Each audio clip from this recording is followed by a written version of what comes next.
Welcome back to Ray's Talk Show, the podcast that won't be silenced. This is your host, Ray Collazo.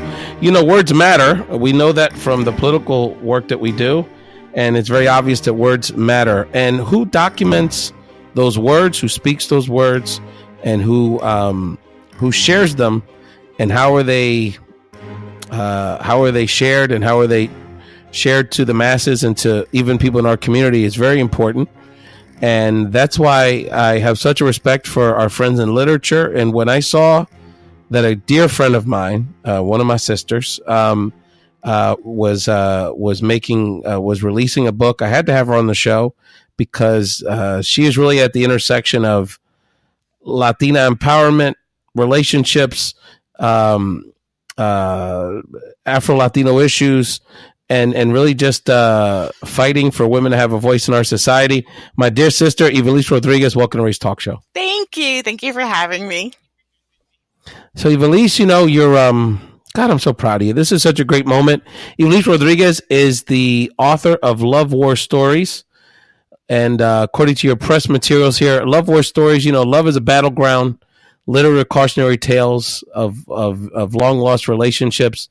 Ivelisse Rodriguez's characters, mostly Puerto Rican young women, covet, wrestle with, and fight to subvert their familiar and cultural legacies of suffering from and for love.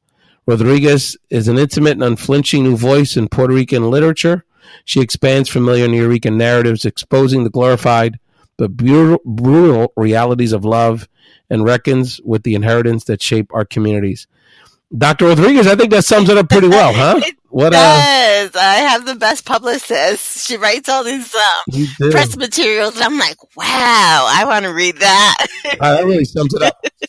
But let me tell you, Ivelisse, but it's not just your publicist. I'm looking at all the different kudos you're getting. Hold on, there's so many pages of kudos here. You're getting props in Cosmopolitan, Remezcla, The Root. A lot of publications are saying this book is one of the ones to check out and purchase, and we'll make sure people know every way you can purchase it physically and online, digitally. But Ivelisse, let's start with this. Let's start with how you got into writing. You and I went to college together, been friends for many years, and at that time, I remember you doing spoken word. But I don't know if I ever really asked you, so let's ask it on the show. What about expressing yourself in literature and writing has been such a drawing passion of yours your entire career?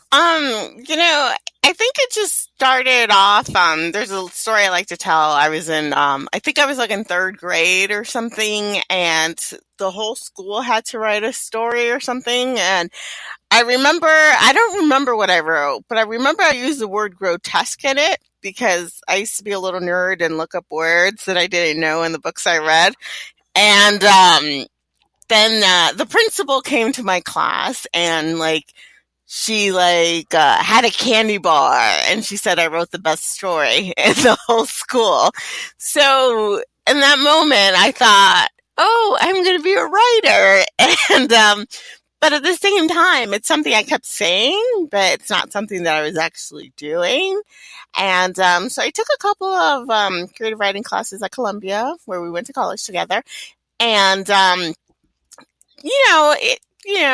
I think I was okay, nothing great. I applied to, an MFA program and I got into Emerson, and I went right after I graduated from college. And I think really at Emerson, that's where I was really learning how to write. And so that, I was at Emerson. I think our program was 2.5 years. And so I was learning how to write. And then I went back to New York, and then I moved to Miami, and then I got into a PhD program in English and creative writing.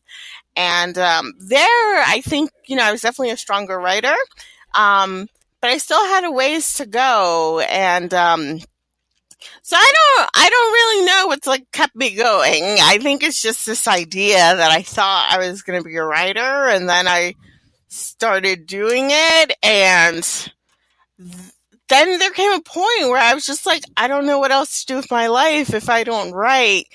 And so I've just kept going from there. So go ahead. And Ivelisse, I remember, it's interesting because there's several themes that I see from love war stories that have always been present in your work. And the first one is this: the sort of the push and pull, or the relationship of love in women's lives, and specifically Puerto Rican women's lives. And I remember that from the very beginning. And I remember your us going to one of your first spoken word appearances, and you having some, using some very strong language. I kind of remember the line, but that, you had a couple of zingers in there that really kind of spoke to the passion and kind of the emotional roller coaster that Puerto Rican women and just women in general go through. So Ken, why was this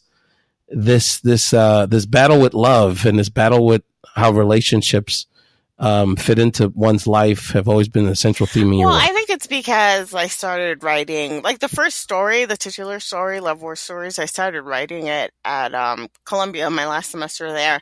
And that's what I used to get into my MFA program. And I think that I was writing this as a young woman. So I started this collection 20 years ago, and I started as a young person who, women are, taught their whole lives that they need to find, or heterosexual women, they're taught their whole lives to man, etc. And so I think it was always something that was always on my mind, in the sense that relationships, I feel like, consume so much of women's time, and that they spend so much time looking for, a man, and, talking about men, imagining what these men, who they could be, like what could they really mean by this text message or what have you. And I think that it was just something that was just really part of our lives. I remember, seeing, the parents of my friends, and they would always ask about my love life. I'd be like, I just finished my master's degree, or I have a PhD. Like, nobody asks about that. They always ask about a woman's love life. And so I think that was just something that was natural to, like, circumstances at that time as a young woman, that those are the things that we were sort of consumed with. So I think that's why I was writing about that. And then how has over your career, and in a sense, this book is sort of an anthology of your career, right? Because I'm sure you wrote it in all these different stages. How is the relationship how is your writing as it relates to relationships and love evolved over the years? I think it's almost more like my mentality about it that shifted. I don't know. I think ultimately these love stories are really anti-love stories, but I feel like when I started them, they were meant to be love stories.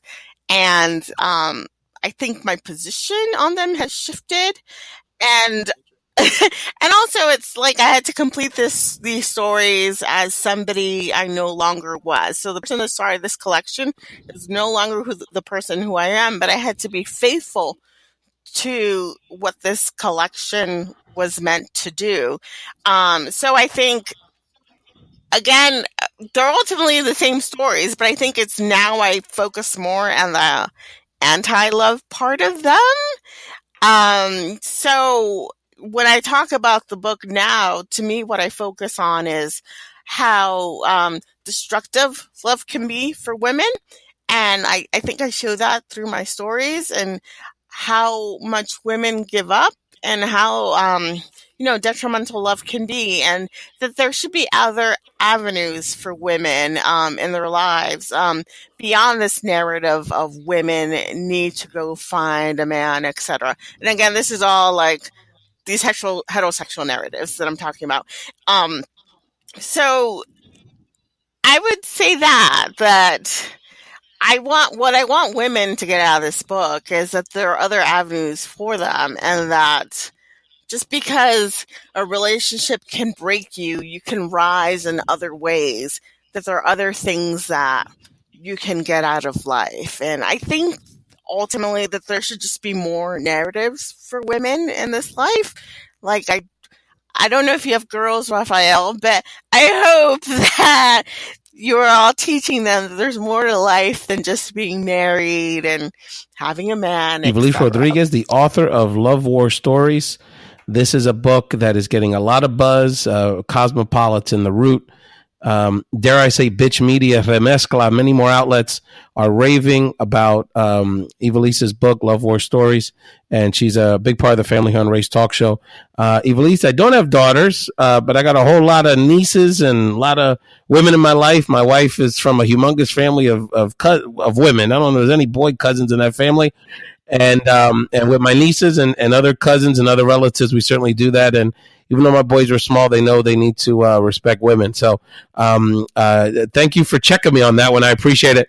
Ivelisse, you've always, before it was chic, thinking about sort of the aftermath of Hurricane Maria and this renewed awareness of the Puerto Rican diaspora, this renewed understanding that we have actually a larger Puerto Rican population in the mainland United States. You've always been sort of on the cutting edge of raising the voice of Puerto Rican women in the diaspora, you being from Western Massachusetts, and we're going to talk more about that in a second.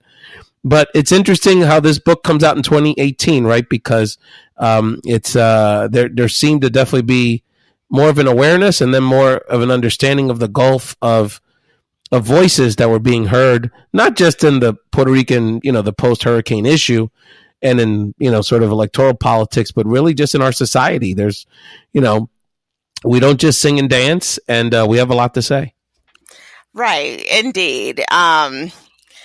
So, with that, I think, just as a PhD and, as a scholar in Latino literature and specifically Puerto Rican literature, one of my goals was really to add new narratives. And so when I survey Puerto Rican literature, I think about I always like to start at the memoirs of Bernardo Vega. He comes to the U.S., or the mainland U.S., quote unquote, in 1916, and he chronicles his life, and he's chronicling the life of basically a colonia. So it's, a very small community of Puerto Ricans in East Harlem. And so, he's giving us a narration about migration, etc. And then, we hear more Puerto Rican narratives. We, go down these mean streets. We go to the New Rican poets, and, we go up to Espinal Santiago, who wrote When I Was Puerto Rican. And so, that's about 80 years worth of literature. And so a lot of that literature is really focused on, issues of migration, issues of racism, in the U.S.,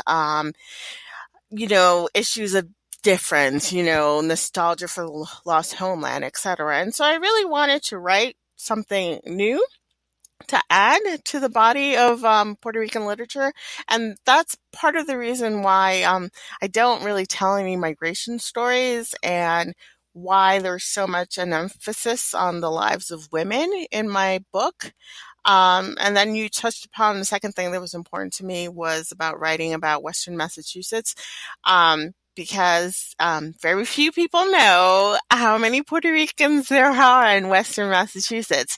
So according to some stats I found online, at least, I should double check the stats, but back when I wrote the story, Holyoke Mass and Ethnography, the stats were that Holyoke, Massachusetts has the highest concentration of Puerto Ricans outside of the continent, outside of Puerto Rico. And so no one would ever think that. Obviously, most people would think it's New York, but I think it's just because Holyoke is small and it's a concentrated area. So that's why, there's so many Puerto Ricans there. And, the Puerto Ricans went there in the 50s to work in tobacco fields. And so I think that's really important to highlight these other narratives because at least in my experience in reading Puerto Rican literature that's about the mainland U.S., it's really focused on a New Rican experience. And there are just so many other enclaves that most people don't ever think about.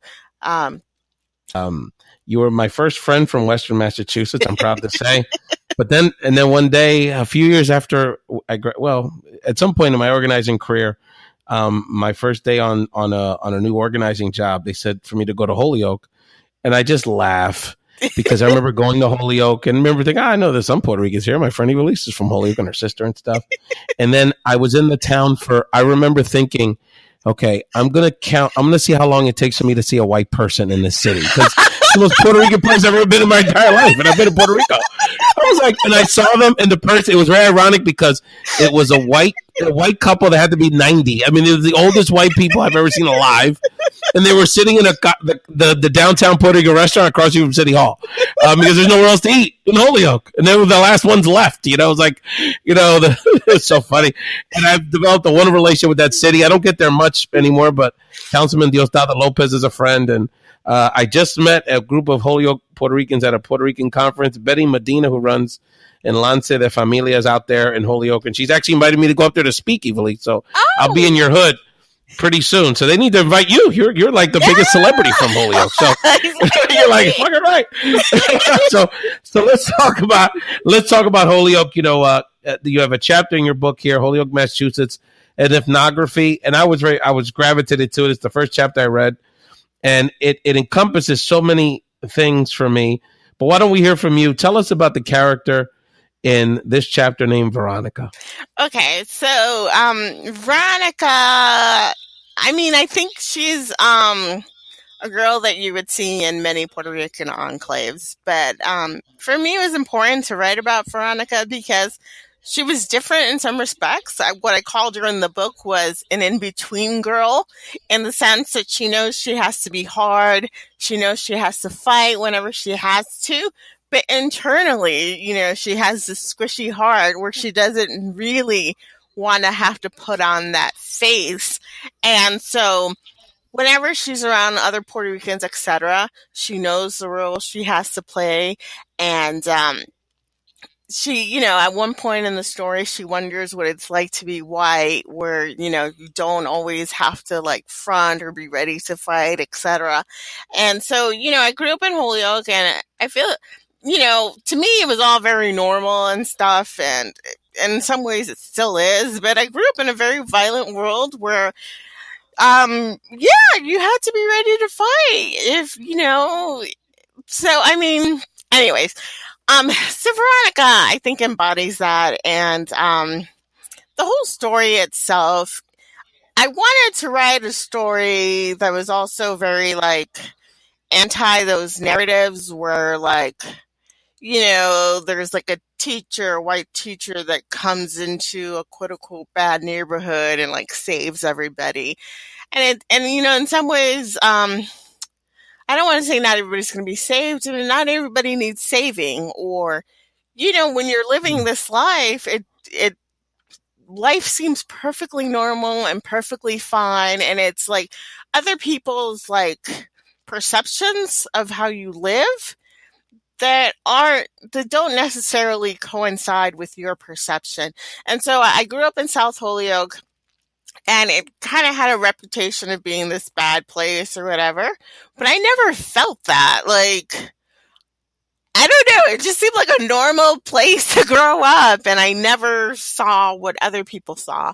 But when I was 13, I went to a boarding school. And as you said, Holyoke is very Puerto Rican. Even though there are white people there and a couple of black people back, when I was growing up, it's very Puerto Rican. And so all of a sudden, I go to this boarding school, and all of a sudden, I feel like I'm a minority because there are not that many Puerto Ricans. And then all of a sudden, I feel poor. And that's because I'm going to school with some really wealthy kids. And so, again, there's, some global narrative of what poverty is, etc. But if you're living it, I don't want to say you don't feel it, but if there's no comparison, life seems okay. So anyways, so back to the story. So I wanted Veronica to capture what it was like to be a Holyoke girl. And part of being a Holyoke girl is, again, waiting for your boyfriend to call you, your boyfriend that might act shady, etc.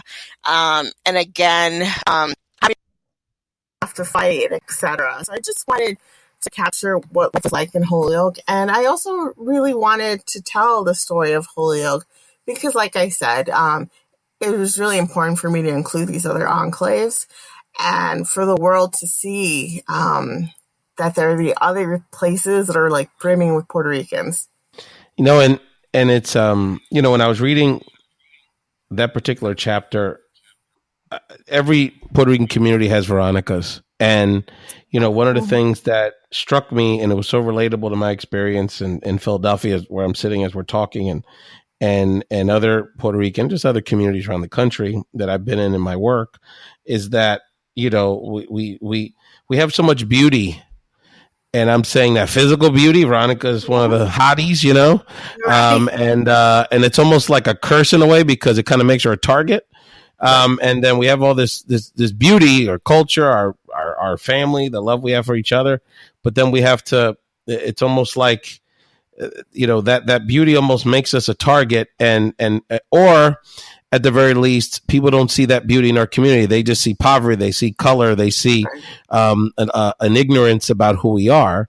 And you even chronicle that in the chapter where Miss O'Donnell thinks, well, I'd like to go to Puerto Rico, even though I don't think much. Maybe the Puerto Ricans there are better. Right. And this is someone that's getting paid to teach our community, right? So and educate our kids. So I think I think it speaks to a lot of challenges that we have, and also kind of the day-to-day survival that a lot of our young women just have to deal with, just simply because they live in a certain zip code, and maybe they're pretty, or maybe they have a lot of personality and kind of stick out from the crowd. Right. So I think that's a big part of what you've talked about. The other thing, Ivelisse, and again, you've kind of been a trendsetter and kind of were talking about these issues for a long time. The other issue that you've always included in your work was the issue of race in our community.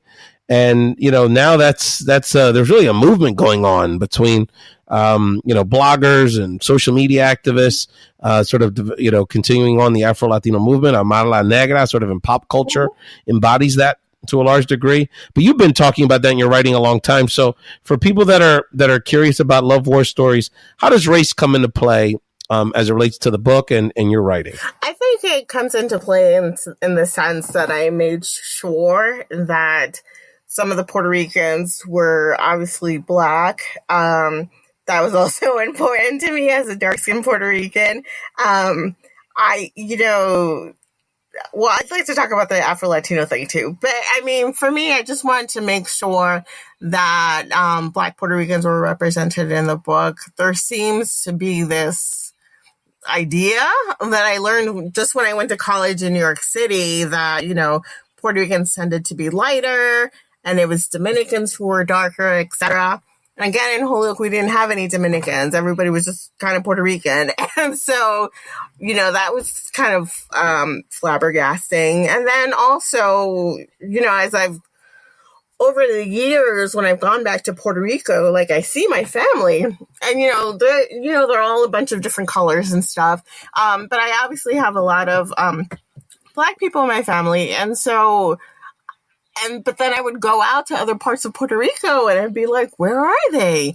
I feel like it almost, that whole idea of mejorando la raza, like I felt like took over because I was like, how come I don't see that many dark-skinned people here in Puerto Rico anymore? And I'm working on a novel now about salsa music, and so I've been watching a lot of old videos from the 70s.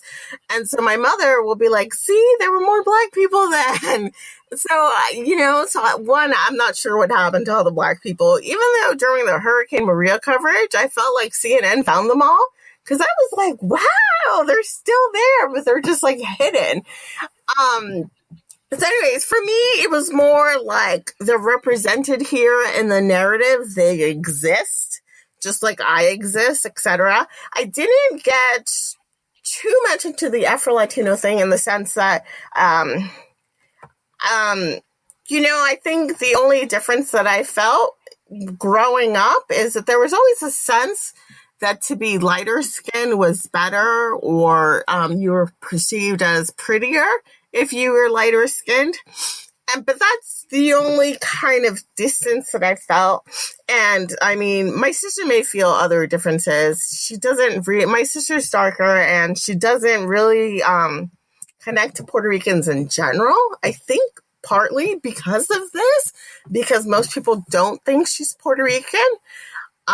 So I just feel like she feels very isolated and doesn't really engage with that. But I'm talking about my experience here. And, so anyway, so yes, there's this whole Afro-Latino movement, but I do have a problem with the term Afro-Latino, because when I saw that the Puerto Rican Day Parade, and this was a couple of years ago, had like, or the theme for that year was on Afro-Puerto Ricans.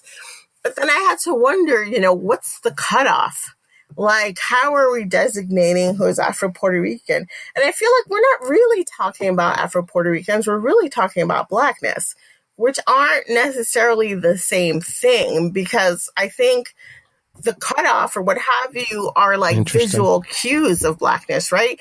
But like, that's right. It's very subjective. Yeah. Like, I mean, to your point, someone may view you one way and your sister another, and you're the same, So it's, how do you have that nuanced conversation? And, I mean, I'm also dark skinned, don't get me wrong, but it's like I have two half sisters and we have the same black father. And then my two half sisters, they're, they're light skinned Puerto Ricans, and if you look at them, you're not going to think Afro Puerto Rican, right? And so that's part of the problem that I think is raised with this terminology. And also, it seems to me like part of this terminology, it's almost like a replication of something like Afro-American or African-American, which I think is problematic, because then I think that what we are then doing is replicating a U.S. racial classification system. Meanwhile, Puerto Rico has its own racial classification system. The Dominican Republic has its own racial classification system, as does Brazil, as do all these other countries. And so to say this Afro-Latino, to use this moniker, it's almost like there is a distinction, there is an othering, because if there's such a thing as an Afro-Latino, then who is Latino? And so then, that just seems like a replication of the U.S. racial classification system. And to me, I've always felt Puerto Rican. Like I've told you, my only sense of distinction was this idea of beauty, but I never felt like I was like a separate Puerto Rican in any particular sense. So again, my concerns are about making sure that, race is represented or color is represented, but I don't really jive with this current Afro-Latino movement, except for what I get is the underlying base. The underlying base is to highlight blackness, which I think is what should be done. But again, that's a separate thing. Mm-hmm. And Ivelisse, you have hit on like a week of episodes, because I think you've put out a very legitimate, very provocative perspective on it, and it's something that we have to continue to talk about, because identity is such and there's so many levels of identity in our community, but it's something that impacts our whole lives. I countless times I've had conversations and talked to people about this, and it's like, well, and especially in Puerto Rican families, because nobody looks alike, it's, well, the lightest skinned daughter was the one that was received the prettiest, or the shortest one was the least attractive, or this, and once you turn on that spigot, it impacts, you can be light skinned, but your hair texture, your body type, it permeates, and we have so much diversity in our own community that it permeates everything we do. And so it's I like to make sure that we're having this conversation, because we have to make sure everyone's clear on one thing you definitely said, which is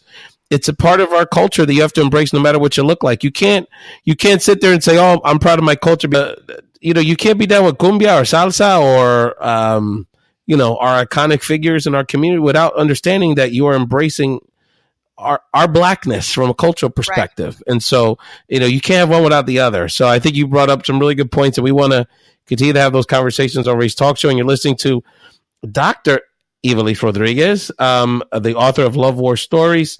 Love War Stories is her new book that explores familiar Puerto Rican narratives, exposing the glorified but brutal realities of love, and reckons with the inheritance that shape our communities. You're talking about and honoring the challenges, but also the triumphs as it relates to women and how they reconcile love, relationships with their own self-worth. And Ivelisse, I'm just so proud of you. What else should people know about your new book, Love War Stories? I don't think it's a book that's just for women. I think that also anybody, who knows women or, has been in a relationship with women can get really a good understanding of what it's like to feel to be a woman.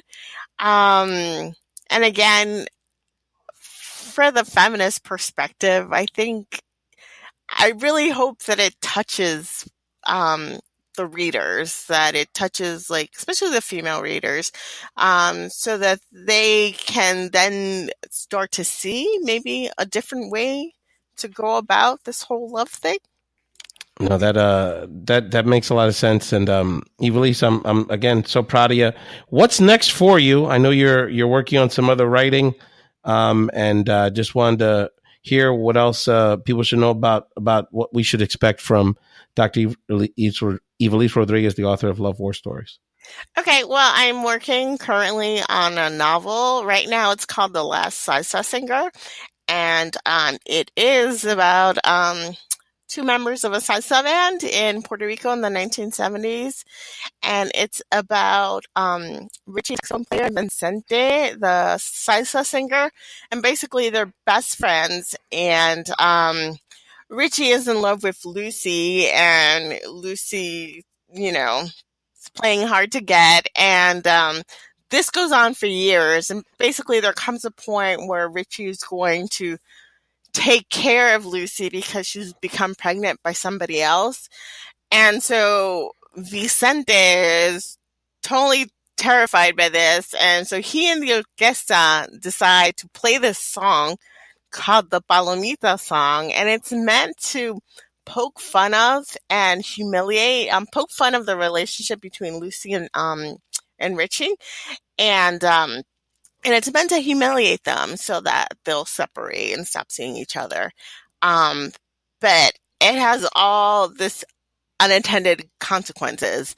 First of all, everybody falls in love with this song, and so Vicente, who wanted to be like a serious salsa singer or, to make his legacy on something else, gets stuck with this song for the rest of his years. He gets stuck playing with it. His apodo becomes the Palomita Man.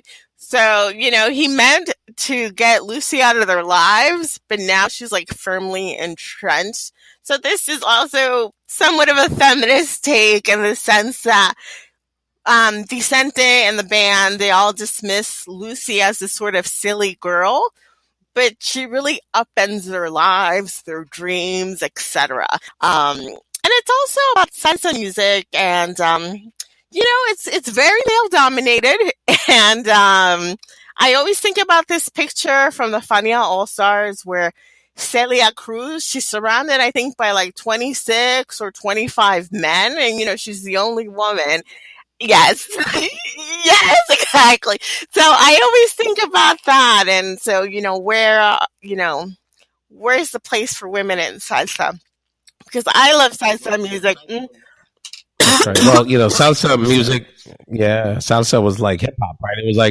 It was Celia, La Lupe, and La India 20 years later, and that was, it was hard for anybody else to break in. So, Ivelisse, we are really excited about that project. I come from a big salsa family, so whatever we do to continue to support you. I'm looking at your press materials, Ivelisse. You're so humble. You got a little tour going on here. You got to check her out if you're going to be in New York City, Uptown, August 15th. She'll be at Evesham Park at the Bruce's Garden reading series, September 11th at Flyleaf Books in Chapel Hill, October 11th at Cornell, And Ivelisse, we got to beef up this these tours. I'm going to reach out to your folks. We have to get you to Philadelphia at Taller Puerto Rican. This would be a perfect fit for their author series. So we got to get you to Philly and roll out the red carpet for you. Don't forget that Dr. Ivelisse Rodriguez, the author of Love War Stories. And again, one of my sisters. Shout out to the rest of our Action Abgu crew, who I admire you guys so much and always are rooting you on social media however I can. Let people know how they can buy this book and how they can keep up with you on social media. Okay, sure. You can buy the book at the Feminist Press. I think it's .org. You can buy it on their website. You can also buy it on Amazon, on BNN.com. You can also go to IndieBound and support one of your local independent bookstores and buy it there. So there are plenty of places to buy it. You can also check me out on my website, which is IvelisseRodriguez.com. And I have more tour dates. I will be in DC on September 21st at Busboys and Poets, and then September 22nd at Duende District. And then September 23rd, also at Duende District. And then I have a new event also. It's going to be on August 13th in Brooklyn. It is the Granite Steps. It must be under the Brooklyn Bridge. But if you go to my website, the information's there. And again, it's IvelisseRodriguez.com. That is fantastic. And please check out Ivelisse. She's going to be in your area. She's going to be, if you're anywhere between Boston and DC, there's no, or really down to Charlotte, because you're going to be in North Carolina, there's no excuse not to see Ivelisse in the next few months. And we'll continue to just keep putting those dates out on social media, Ivelisse, and we'll retweet and share with our network. Dr. Ivelisse Rodriguez, author of Love War Stories, and someone I'm proud to call a good friend. Thank you for joining Ray's talk show. And, let's not make it another 12 years before we have our next conversation. Okay, Ivelisse?